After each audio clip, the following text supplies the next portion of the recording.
Olá, olá, muito bom dia! Vamos lá. Preparando para a gente começar o nosso papo matinal de hoje.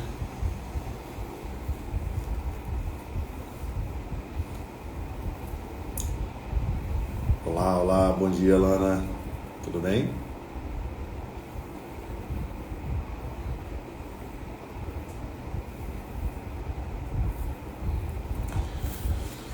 Bom dia, Bruna. Bom dia. Quase boa tarde para você. Daqui a pouco estamos juntos, né, Bruna? Isso aí. Vamos lá. Vamos esperar o pessoal ir entrando aí, 7h33 da manhã.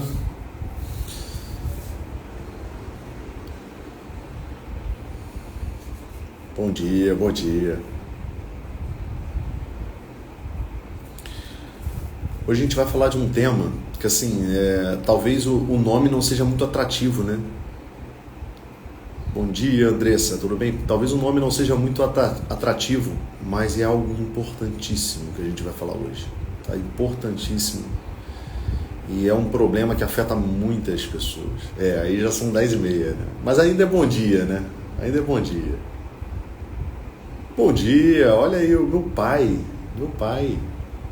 Pessoal, esse aí é meu pai que acabou de entrar. É herói da minha vida aí. Às vezes minha mãe vem aqui, né? Hoje é meu pai. O pai tá aí. Que bom, sejam bem-vindos. E aí, tudo bem? Vamos aqui recebendo o pessoal. Aos poucos, ó, essa marmota aqui, ela vai acabar, hein? Tá acabando meu período de instalação aí, eu vou precisar retornar aos trabalhos e aí, ó, o matinal tem que ser ali, ó, certinho, 10, 15 minutos. Bom dia, Andréia, bom dia, tudo bem? Seja bem-vinda aqui ao nosso papo matinal, muito bem-vinda, nossa pequena meditação diária aqui sobre algum assunto que nos afete, né? Nos atinja. Muito bom dia. Vamos lá? Sem chorumelas, sem delongas, sem demoras, vamos começar aí o nosso papo matinal de hoje. Bem, meus queridos, é o seguinte, quem já faz aqui atendimento comigo há um tempo ou já teve a oportunidade aí de a gente bater um papo, tomar um café, alguma coisa, provavelmente já ouviu falar das 3 pessoas da personalidade humana, né? Essa querida teoria lá do professor Diego Reis, e que até hoje eu não encontrei nenhuma forma melhor, assim, de entender como funciona o ser humano, seja na minha análise pessoal mesmo, nos meus exames de consciência, ou seja na hora do atendimento de alguma pessoa com alguma demanda. De fato, a gente não tem como olhar para o ser humano recortando a vida dele, né? A não ser se a gente quer um propósito muito específico. Então, por exemplo, a medicina faz muito isso, né? A gente vai ao médico e o médico vai olhar aquilo ali que você está se queixando naquele instante, naquele problema, seja uma dor de ouvido ou de repente alguma parte do seu corpo ali, uma perna que o joelho já está doendo por causa da idade, alguma pancada que você levou, e a gente olha aquilo de forma isolada. É claro que assim, né, não é muito bem assim que os médicos aprendem, né? Na faculdade eles aprendem a fazer uma espécie de anamnese no qual se contempla uma série de partes da vida do ser humano, e há essa tentativa sim de integrar tudo o que está acontecendo, né? Seja no campo social, no campo emocional da pessoa. Mas a grande tendência mesmo da ciência é de fracionar, né? E de tentar ir direto ao objetivo. A dor no ouvido que você está, então vamos resolver o problema do teu ouvido. E isso às vezes nos oculta um pouco a verdade. Por quê? Porque um problema pode estar ligado a vários outros, né? E a vida, ela não para acontecer, um pedacinho dela vamos parar aqui para ver só essa parte aqui da vida. Não, isso não acontece. Né? No entanto, há essa necessidade. Né? Então, essa teoria das 3 pessoas da personalidade humana, ela faz a gente enxergar de uma forma bem holística o que o ser humano, né? Como o ser humano funciona.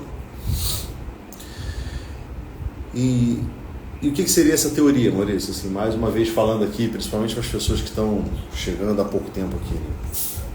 A personalidade humana, ela funciona em 3 pessoas. Né? Existe um Maurício no presente, um Maurício no futuro e um Maurício no passado. Não que nós somos 3 entes andando por aí. Mas se eu consigo pensar um pouco na minha vida, olhar um pouco de fora, como se minha vida fosse um teatro, eu consigo perceber que existe um Maurício que olha com esperança para o futuro. Existe um Maurício que está efetivamente no presente, se temperando das realidades da vida, né, um Maurício que está que é capaz de olhar para o passado, né, e procurar ajustar as realidades da vida. Então nós percebemos, né, que existe isso, que nós chamamos essa pessoa que olha para o passado de crítico, né? O crítico. Então existe o Maurício roteirista, o Maurício personagem e o Maurício crítico. E existe uma parte da nossa personalidade, né, essa pessoa da nossa personalidade, o crítico, que olha para o passado e está sempre tentando ajustar a nossa vida em relação a um juízo que nós temos sobre uma certa realidade. Então, o que acontece? A gente sempre usa aqui o exemplo do café, né? O café que estava aqui sempre tomando antes do nosso papo matinal. Eu faço sempre aqui, né? Assim que eu acordo, faço o roteiro, né? De acordar, preparo o café, eu deixo o café preparado lá para minha esposa, e ali eu vou curtindo aquele momento, né? E eu tenho uma esperança, né, de que esse café possa me dar essa energia para o início do meu dia. E ali, depois o meu personagem sobe no palco da vida e efetivamente toma o café, né? Bom dia, Raíssa, tudo bem? Sumida. Então, efetivamente, toma o café aqui no palco da vida. E nesse instante que eu tomo o café, uma coisa muito importante acontece, né? Eu me transformo no café e eu permito que o café se transforme em mim também. O café vai fazer parte das minhas células, vai fazer parte do meu corpo. E eu também, por outro lado, vou me transformar no café, porque eu vou adquirir as propriedades do café, eu vou experimentar o prazer de tomar o café. Então, o café também faz parte de mim e eu faço parte da realidade do café. Essa é a vida de um personagem no palco, né? A gente se tempera das coisas que a gente está ali. Conforme a gente vai concedendo nossa presença, as coisas a gente vai se temperando dela. E algumas presenças, elas chamam mais a nossa atenção, a gente se interessa mais por elas. E essas presenças que nós nos interessamos mais, nós guardamos no nosso coração, nós guardamos na memória, quase que numa tentativa de eternizar aquela experiência. Seja uma experiência boa ou uma experiência ruim, tá? A gente não eterniza só as experiências boas. As experiências boas a gente eterniza no nosso crítico, na nossa memória, e fica ali como um caminho mais fácil para que nós possamos repetir aquela experiência. Então, se eu tomo um café e esse café foi gostoso, eu vou guardar isso na minha memória para quê? Para que eu possa repetir essa experiência de tomar um café gostoso daqui a pouco, né? Na próxima vez. Eu vou tentar comprar mais, ir no supermercado e comprar talvez aquela mesma marca de café. Eu vou começar a me lembrar de que naquele momento do dia ali um café me faz bem. Então guarda essa experiência, essa memória. Mas nós guardamos também as experiências ruins, né? Na verdade, o que é o trauma, por exemplo? O trauma é essa memória que nós fazemos de uma experiência ruim que nós tivemos, exatamente para que ela não se repita, para que a gente tome os cuidados na vida para que aquela experiência não se repita. É óbvio que o trauma ele é uma realidade disfuncional, né? ele é uma memória exagerada sobre uma realidade. Por quê? Porque a gente começa a ter uma espécie de pavor, um medo daquela situação. E obviamente também que o trauma ele é de alguma forma disfuncional para a nossa vida, porque ele começa a vir constantemente na nossa mente e isso às vezes começa a afetar as nossas relações. Existem traumas que, eu não sei se vocês já viram esse vídeo, né? Por exemplo, eu tenho um vídeo que mostra as pessoas tendo vários espasmos, né? Por conta de trauma pós-guerra, né? Pós-guerra, aquela pessoa, sobretudo na Primeira Guerra Mundial, aquelas guerras de trincheira, onde as pessoas ficavam ali dias e dias ouvindo explosões, né, mortes, e por um longo espaço de tempo a pessoa se temperava daquilo, vivendo um medo extremo de morrer, e ao mesmo tempo ali aquela tensão, né? No pós-guerra as pessoas começaram a ter esse trauma, né? Esse trauma pós-guerra ali.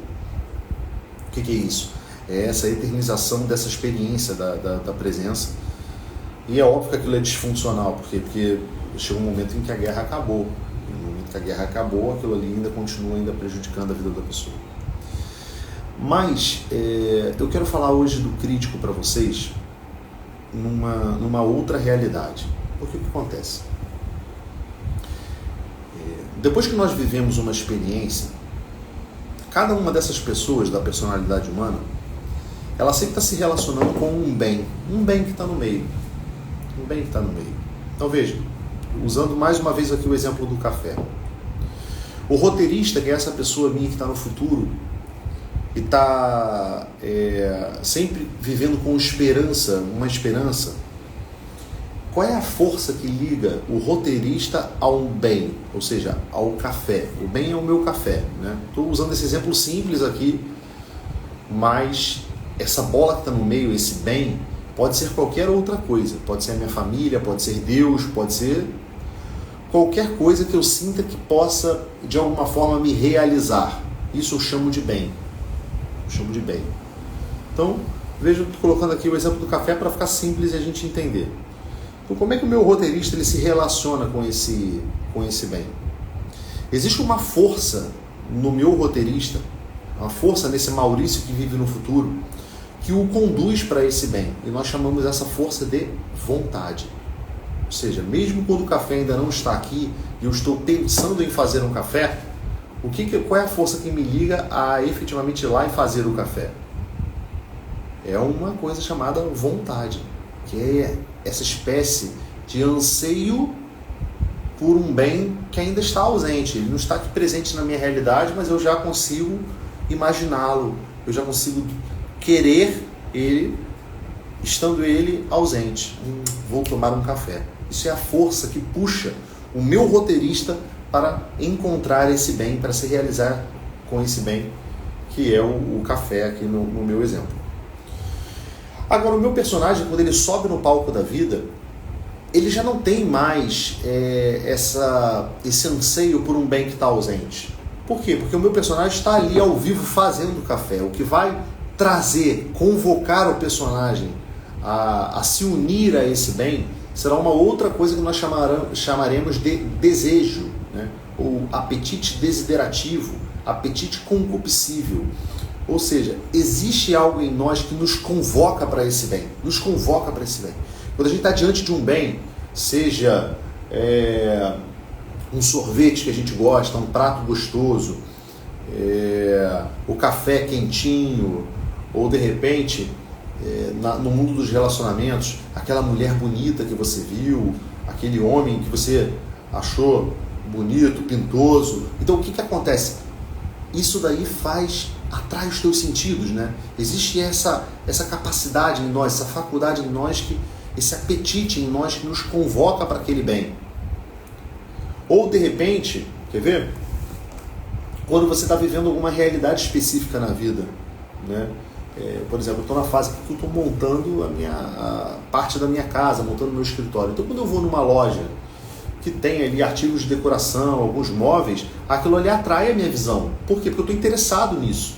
Então, de alguma forma, aquele bem presente que está ali, ele me chama a estar ali mais próximo. Ele me chama a me relacionar com ele, me chama a estar na presença daquilo. Então o nosso personagem ele sofre essa força que o liga para o bem, né? O roteirista, vamos lá, voltando, o roteirista, ele tem uma força que nós chamamos de vontade, que faz ele tentar tomar posse desse bem. O personagem tem uma outra força que atua nele, que é o desejo, o apetite concupiscível, o apetite desiderativo. E o que acontece por vezes? Acontece por vezes que há uma luta entre esse desejo e a vontade, né? Vamos pensar aqui numa pessoa que está fazendo dieta aí. Estamos chegando no carnaval, sei que a galera quer ficar bonita aí pro carnaval, vai pra praia, quer poder usar aquela sunga sem mostrar a pança da cerveja, ou as mulheres querem lá botar uma roupa sem demonstrar ali a flacidez do corpo, né? Tô brincando aqui, mas pense numa pessoa que tem o desejo de ter uma vida fitness, né? Botou isso como um alvo da vida dela. O roteirista dela trabalha pensando no futuro, traçando o roteiro da vida dela. Eu vou para academia, eu vou fazer isso, eu vou fazer aquilo, essa vai ser minha estratégia para emagrecer, eu vou buscar um nutricionista. Aí o personagem ele vai subir no palco da vida e ele vai executar exatamente essas coisas. Ele vai ter que ir para academia, ele vai ter que dormir uma quantidade de horas suficiente, ele vai precisar se alimentar bem, ele vai precisar evitar alguns tipos de comida. Só que o que acontece? Quando ele tiver lá, o personagem dele, diante daquele bolo de chocolate com cobertura de brigadeiro ali, duas coisas vão entrar em conflito. A vontade do seu roteirista de fazer aquela dieta e o apetite que o personagem está sofrendo. Por quê? Porque bolo de chocolate é bom, é gostoso. E aí, se ele não tiver com a vontade robustecida naquele instante, ele vai sucumbir ao seu desejo, não é isso? E vai efetivamente comer ali o bolo de chocolate, mesmo isso sendo contra a vontade que o roteirista dele tinha desejado. E aí o que vai acontecer? Vai entrar em cena a terceira pessoa da personalidade humana. Essa pessoa que olha para o passado e que nós chamamos de crítico. No instante que o crítico chegar lá e ele observar que ele tinha um roteiro, que era não comer o bolo de chocolate, e o personagem foi lá e comeu, uma outra força vai entrar em jogo. A força que faz o crítico alcançar esse bem. Qual é o bem que ele está buscando ali? A vida fitness. Não é isso? Só que já passou. Ele comeu o bolo de chocolate. Pô. Qual é o movimento que liga o crítico a esse bem? É um movimento que nós chamamos de apetite irascível. Apetite irascível. É uma força que atua no crítico tentando fazer justiça. É esse sentimento no peito de indignação que faz a gente querer, que faz a gente ter uma força para reagir contra algum mal, contra alguma coisa que aconteceu, ou seja, um bem que está sendo tirado da minha presença. Ou seja, a vida fitness está indo embora no instante em que eu comi o chocolate. Então me vem essa indignação. Para quê? Para que eu tenha uma força que me motive no futuro a fazer melhores roteiros ou robustecer a minha vontade para que na próxima vez eu não coma mais aquele bolo de chocolate. Eu saiba resistir. Ou eu fuja da presença. Então, é essa força que atua em nós, né? É uma raiva, é uma ira. Veja que todas essas forças que nos ligam ao bem, elas podem estar desajustadas. E é por isso que é tão importante a terapia, tá? Porque na terapia a gente faz de forma personalizada, né, o ajuste dessas forças. Ou seja, uma pessoa que se tempera demais de bolo de chocolate, ela começa a ficar o quê? Com a sua vontade fraca e com o seu desejo muito aflorado. Então começa a ficar difícil para ela dizer não ao chocolate, né? É o vício, né, que a gente chama. Quem toma Coca-Cola sabe do que eu estou falando. Coca-Cola é assim. Você vai tomando Coca-Cola um dia, aí toma no outro dia, aí toma no outro dia, toma no outro dia. Aí na semana seguinte você fala assim, vou ter um toque de vontade de não tomar Coca-Cola. Mas parece que o teu corpo já quer aquilo, sabe? Já deseja demais aquilo. Ou seja, o teu desejo ele acaba sendo maior do que a tua vontade. E aí, se o teu desejo e a tua vontade são contrários, e você perde, a tua vontade perde para o teu desejo, o que vai acontecer com você? Você vai experimentar essa indignação, essa raiva, o teu crítico começa a ficar furioso. Isso, meus amigos, não acontece somente consigo mesmo, acontece com os outros, né? A gente faz como se não houvesse amanhã, tá colocando a Bruna aqui, e o amanhã chega. É verdade, porque o amanhã, quem é o responsável pelo amanhã? O roteirista. Mas a força do roteirista tá pequenininha, né? Então você cede ao hoje o tempo inteiro, né? Ao hoje, ao desejo do momento. Mas assim, eu queria falar com vocês sobre essa indignação hoje, né? Sobre essa ira que nos afeta e que não só nos afeta quando um plano pessoal nosso é frustrado. Ele acontece também nos nossos relacionamentos, por exemplo. Então, veja, você tinha feito um plano de sair hoje para jantar. Aí se seu roteirista foi lá, trabalhou hoje, fez um plano para sair para jantar hoje com seu marido, aí você já escolheu qual é a roupa que você vai usar, né? Você já escolheu qual é o restaurante, até mesmo qual é o menu que você vai pedir. Porque aquele momento é um momento importante para você. Você tem uma esperança de que aquilo vai ser um momento agradável, vai ser um tempo de qualidade, que aquilo de repente vai reflorescer um pouco a relação de vocês, que anda um pouco machucada, né, por causa de alguns acontecimentos da vida. E aí chega na hora de vocês irem, o seu marido, o seu namorado, o seu noivo, ele se atrasa. Se atrasa porque ficou vendo o jogo do Flamengo, no barzinho lá com os amigos, aí perdeu a hora. E a hora lá no restaurante era uma reserva, né? Tinha um horário marcado, você tinha que chegar naquele momento. E aí, a hora que ele chega em casa, já esbaforido, puxa, até um pouquinho com cheiro ali de cerveja ainda, sem ter tomado banho, e você vê que aquele seu roteiro foi frustrado, que o seu personagem não subiu no palco e cumpriu aquele roteiro que você tinha planejado. O que você sente dentro de você? Raiva. É o seu crítico falando no seu coração o seguinte: injusto. Aquele roteiro que eu tinha planejado, ele deveria ter sido executado e ele não foi. Então essa raiva, ela busca, numa última instância, recuperar aquele bem que está sendo perdido, o bem de ir jantar com o marido. Nem que essa forma seja o quê? Uma punição, culpar alguém, uma raiva de alguém.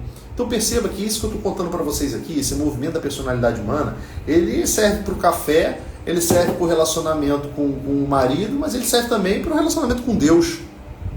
Ele serve para a sua melhora pessoal, ele serve para o seu relacionamento com os outros.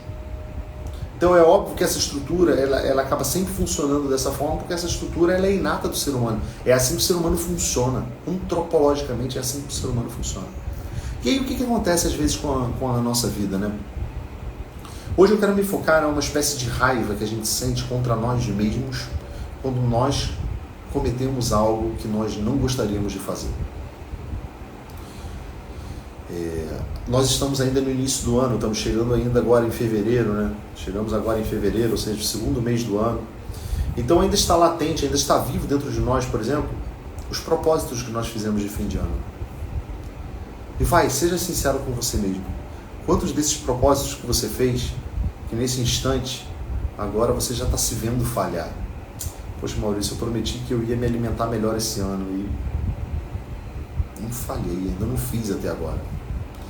Ou então, Maurício, eu prometi que esse ano eu ia começar a fazer uma atividade física. Ou eu prometi, Maurício, que esse ano eu ia começar a ter um momento para minha oração. Mas quando eu vejo, eu já estou aqui mergulhado no frenesi do meu dia a dia e não acontece. E aí 2 movimentos podem acontecer no nosso peito, né? Quando a gente faz esse roteiro, o nosso personagem não vive. O primeiro deles é um desânimo. É uma espécie de desistência. Eu olho para a vida e eu vejo o seguinte: cara, eu não sou capaz mesmo não. Eu sou um merda e eu não consigo. Então eu experimento uma espécie de depressão. Ou seja, eu desisto. Eu largo aquele plano. Ou eu posso experimentar uma espécie de indignação. Eu começo a me culpar por isso, sabe como é que é? Eu começo a me punir por isso. E aqui eu estou falando de coisas simples, né, como um projeto para emagrecer, um projeto para atividade física. Mas eu queria que nesse momento agora você pensasse nos projetos maiores que você faz para a sua vida. né? Nas indignações que você tem quanto à sua pessoa, né? Aquela indignação que fala para você assim: eu não sou o profissional que eu deveria ser, eu não tenho sido o pai que eu deveria ser, eu não sou o marido que eu deveria ser, eu não sou a esposa que eu deveria ser. Aquela raiva que você começa a sentir de si mesmo, e você às vezes acaba começando a se punir, né? Uma indignação contra si. É você tentando fazer justiça contra você mesmo. Ora, Maurício, a minha pergunta que eu faço hoje aqui para você no Papo Matinal é: isso é saudável para mim? Porque assim, eu já ouvi tanta coisa, né? Eu às vezes vou no meu psicólogo lá, freudiano, e ele fala para mim assim: ah, Maurício, fulano, não se culpa não. A vida é assim mesmo, nós somos falhos. Tem uma certa verdade. Ou de repente, eu já tenho ouvido algumas pessoas hoje na internet falando para mim: não, a culpa é boa, tem que se culpar mesmo, porque se você não se culpa, você não melhora. E aí eu venho dizer para vocês o seguinte: queridos, há um fino ajuste com relação a isso. É óbvio que a culpa, ela tem uma razão de ser na nossa vida. Se nós não nos culpamos, se nós não olhamos para a nossa vida, não fazemos uma análise das nossas três pessoas, né? Do nosso roteirista, do nosso personagem, do nosso crítico, se nós não fazemos um exame de consciência, é óbvio que a gente nunca melhora na vida. Eu nunca vou tomar consciência da verdade e eu nunca vou melhorar. Por quê? Porque eu nunca estou me analisando. Eu nunca estou olhando para mim e estou falando o seguinte: cara, como eu posso melhorar isso daqui? Como que eu posso crescer? Então é óbvio que a culpa, ela é boa para nós, num certo sentido. Mas, Maurício, existe uma culpa disfuncional também? Sim, existe. Existe aquela culpa no qual a gente começa a ficar se chicoteando o tempo todo, se criticando o tempo todo, e a gente não evolui. Existe uma culpa, né, que nos leva a um desespero que vai terminar exatamente naquela desistência que eu falei. Então, por exemplo, eu estou fazendo aqui um projeto para poder melhorar a minha vida com o meu relacionamento com o meu marido. E aí eu resolvo, então, começar a preparar todos os dias, acordar mais cedo e preparar o café da manhã, para que ele possa levantar e já ter o café da manhã para tomar, né? Eu quero que ele se sinta amado nesse sentido. E aí, no primeiro dia eu vou e acordo um pouco atrasado e fico meio estabalhoado ali para tentar resolver um negócio e não consigo. Ou então eu cumpro o roteiro, mas eu tinha uma expectativa de que ele ficasse feliz. Mas naquele dia, ele acordou preocupado com alguma coisa do trabalho. Acordou preocupado. E aí ele praticamente nem percebeu que eu fiz o café da manhã. E aí eu sinto que essa frustração, essa tristeza, o que isso vai acontecer em mim? Isso vai me levar a um desespero. Ou seja, eu tinha uma fé que eu ia fazer isso e ia ter essa seguinte resposta. Essa resposta não aconteceu, eu perco a esperança.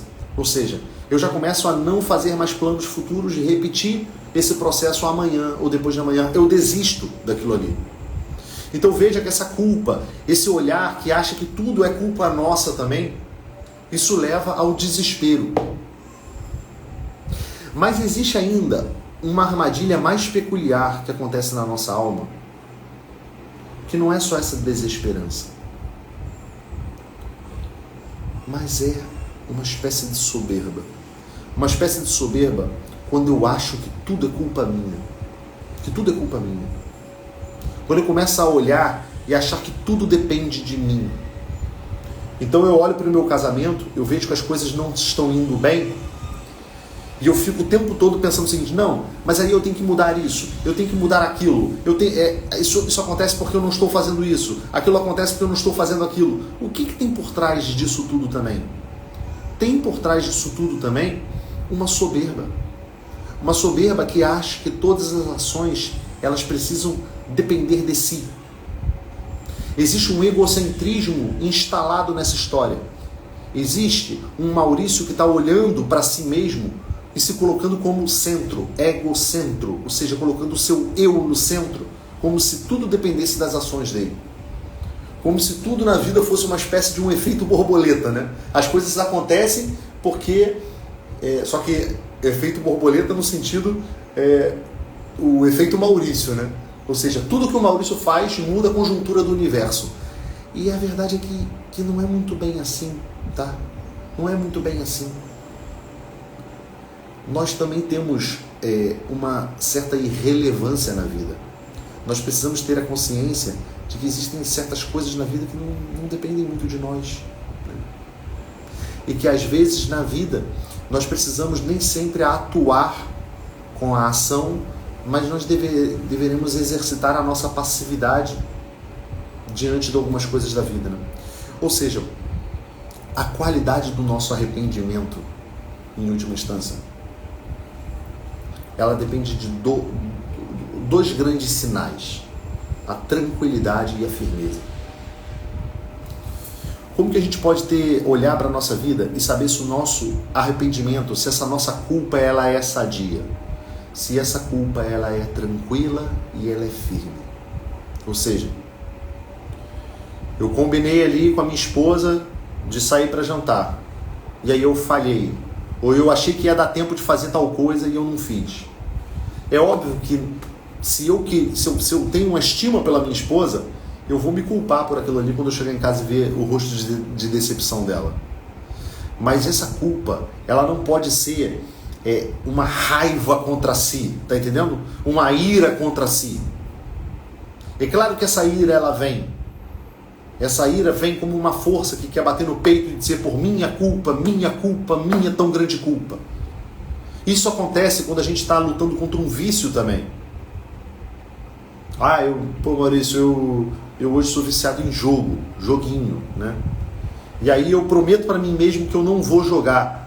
Mas aí quando eu vejo a minha conta bancária, vejo que o meu dinheiro está negativo, eu fico assim, cara, só mais um joguinho, sabe? Vai que dessa vez eu ganho. E aí eu vou lá e jogo, e aí eu perco dinheiro, e aí eu me arrependo porque eu estou sendo imoral, porque aquele dinheiro deveria servir para pagar uma conta, deveria servir para pagar a escola dos meus filhos, e eu gastei com aquele troço ali. Aí vem aquela culpa em mim. Vem aquele sentimento de se punir por isso. Meu amigo, eu digo para você, se esse sentimento é exagerado, se é um sentimento que quer te destruir, esse não é um verdadeiro arrependimento. Ele é uma ira contra si. Ele é uma ira contra si. Qual é o sinal para isso? Uma firmeza e uma tranquilidade. Uma firmeza e uma tranquilidade. São os dois sinais que você precisa buscar. É o quê? Eu olho, tomo consciência de que aquilo ali que eu não fiz, que aquilo que eu fiz não foi bom. Eu tenho uma firmeza de traçar um plano para melhorar isso, mas o meu coração está tranquilo. Tranquilo. Essa raiva que nós temos contra a gente mesmo, ela impede a gente de ver o verdadeiro peso dos nossos erros. Tá? Impede da gente ver o verdadeiro peso dos nossos erros. Sabe por quê? Porque existem algumas coisas que movem um pouco mais a nossa paixão. Vou dar um exemplo aqui para vocês, tá? Quer ver uma virtude esquecida nos dias de hoje? Uma virtude chamada pontualidade. Veja. Você marca, por exemplo, para conversar com uma pessoa. Né? Marca para conversar com uma pessoa. E aí você chega atrasado, né, naquela conversa. Só que aquela pessoa, ela se dispôs aquele tempo para conversar com você, e esse tempo, ele era um tempo de trabalho daquela pessoa, no qual aquela pessoa ganhava dinheiro para sustentar a família dela, ou era um tempo que ela poderia estar com seus filhos, com a sua família, e ela está abrindo mão daquele tempo para estar com você, né, para ouvir a sua demanda. É seu amigo, está ali conversando com você. E aí você vai lá e atrasa 1 hora para encontrar essa pessoa. Você atrasa. Só que é o seguinte, sabe o que acontece?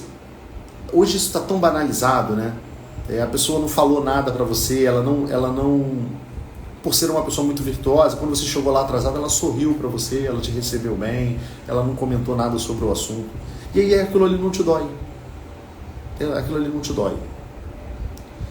Mas aí, você cometeu uma outra falha com essa pessoa, por exemplo, você deixou uma taça na casa dela quando você foi tomar uma cerveja com ela, cair no chão e aquela taça se espatifou. Foi sem querer. Só que aquela taça era muito querida para a pessoa e a pessoa demonstra no semblante que ela ficou chateada com aquilo. Aí isso te dói muito. Isso te dói muito. Por quê? Porque isso afetou você apaixonadamente. Tá entendendo? Isso afetou a sua pessoa naquele momento. Ou seja, você ficou com vergonha daquilo ali. Olha como você, quando você analisa a vida por esse prisma, né? Pelo prisma da paixão, da ira que toma conta do seu peito, da ira que afeta o seu crítico, como que você fica desmedido a coisa. O primeiro ato era mais grave que o segundo ato. O primeiro ato ali do seu atraso, da sua negligência, ele foi mais grave. Mas como ele foi mais imperceptível, ele te afeta menos, né? Ele te ira menos. Mas o segundo ato, ele foi um ato mais apaixonado, né? Você percebeu na outra pessoa que ela ficou triste. Mas você tem pouca culpa naquilo, porque foi sem querer. Foi uma falha que aconteceu. Então observa que a gente não pode medir o tamanho das nossas culpas pelo quanto que a gente sofre disso. A gente não pode medir pela paixão. A gente precisa aprender a olhar a coisa e ver a verdade dos nossos erros. Existem erros que são muito mais graves, mas nos doem menos. Nos doem muito menos. Qual é a lógica de uma pessoa viciada? Por exemplo, usei aqui o exemplo do vício no jogo. O jogador, ele às vezes se culpa muito menos enquanto ninguém descobre. O viciado em pornografia, ele vai se culpar muito menos enquanto ninguém descobre. Ele acha que aquilo ali não afeta ninguém. Tá entendendo? Aquele viciozinho dele ali não afeta ninguém. O viciado em droga, enquanto ainda não está mexendo com a economia da família, ninguém está percebendo nada, ele acha que não, isso aqui só tem a ver comigo. Só tem a ver comigo. Então, como que a gente pode perceber que essa culpa, que esse arrependimento, ele é algo verdadeiro? Quando a gente observa tranquilidade e firmeza. Uma firmeza de propósito para a gente poder mudar e uma tranquilidade diante daquele erro. Observe que isso funciona também na nossa educação com os nossos filhos. Uma doçura paterna, ela corrige melhor do que um castigo severo.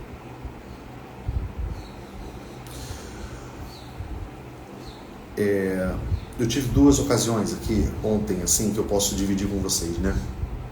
Ontem eu tive 2 situações de perigo, tá? Uma delas me apaixonou demais. Por quê? Aqui em casa tem tela. Eu moro num apartamento, moro no 3º andar, mas tem tela.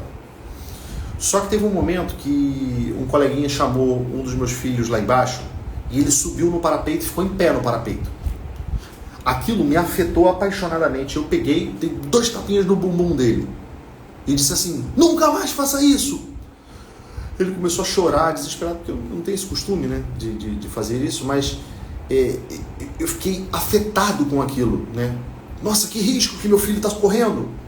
Eu tenho que salvar ele e eu preciso garantir de que ele nunca mais faça isso. E aí eu causei aquele negócio, ele se estranhou, se assustou com aquela minha ação. Mas o fato foi que passou 10 minutos e ele tentou fazer de novo. E houve uma outra ação que a minha esposa tinha pego uma faca, né? E deu para um dos filhos mais velhos meus e mandou ele guardar a faca. Nisso ele, quando passou pela sala, ele pegou a faca e ficou fingindo que era uma espada. Eu percebi o risco daquilo porque havia um outro filho pequeno meu naquele momento. Então eu chamei ele, olhei no olho e falei o seguinte: meu filho, o que a mamãe pediu para você? Aí ele pediu para eu guardar. E guardar é brincar? Aí ele olhou e disse assim: não pai.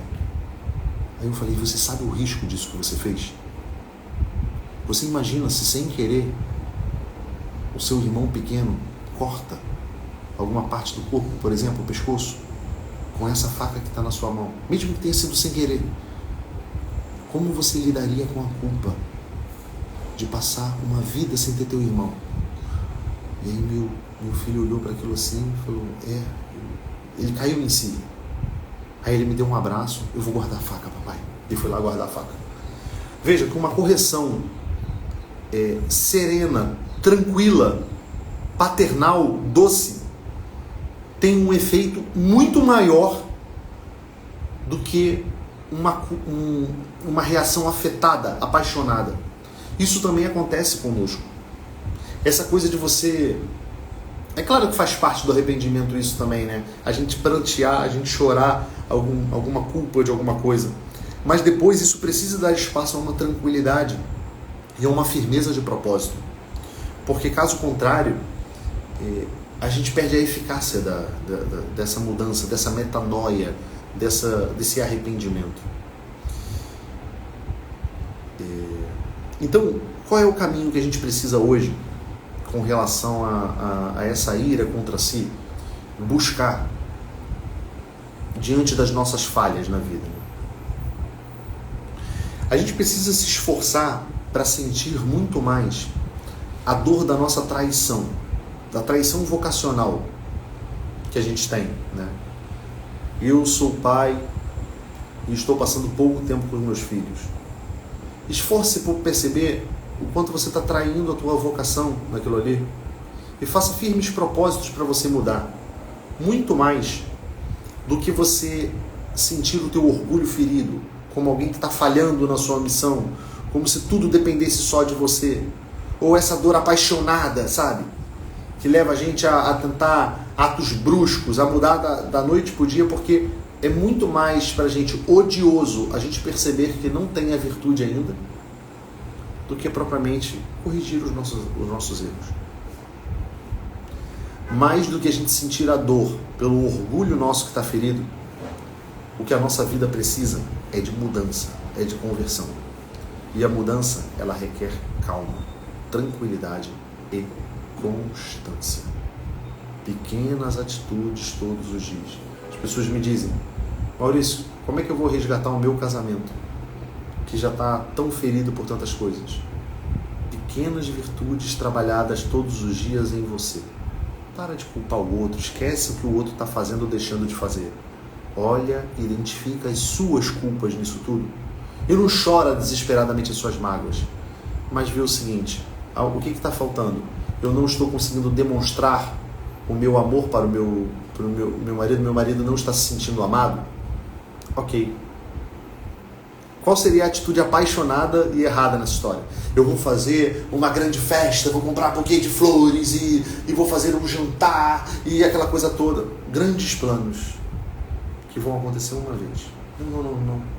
Firmeza, ou seja, todos os dias. Todos os dias eu vou acordar mais cedo do que ele para fazer o café da manhã. Todos os dias, quando ele chegar do trabalho, eu vou dar um sorriso e dar um beijo que dure 6 segundos. Minha esposa que fala isso, que o beijo tem que durar pelo menos 6 segundos. Isso não passa rápido demais. Ou seja, esses pequenos gestos, de forma tranquila e firme, têm um valor de mudança muito maior do que os gestos bruscos sem frequência. Tá bom, meus amigos? Um excelente dia para você hoje. Que você hoje mude essa ira contra si, essa raiva contra si, que é uma soberba, por um procedimento de arrependimento tranquilo, firme e constante. Pequenas atitudes sempre. Muito melhor do que grandes atitudes de vez em quando. Tá bom? Um grande abraço para você.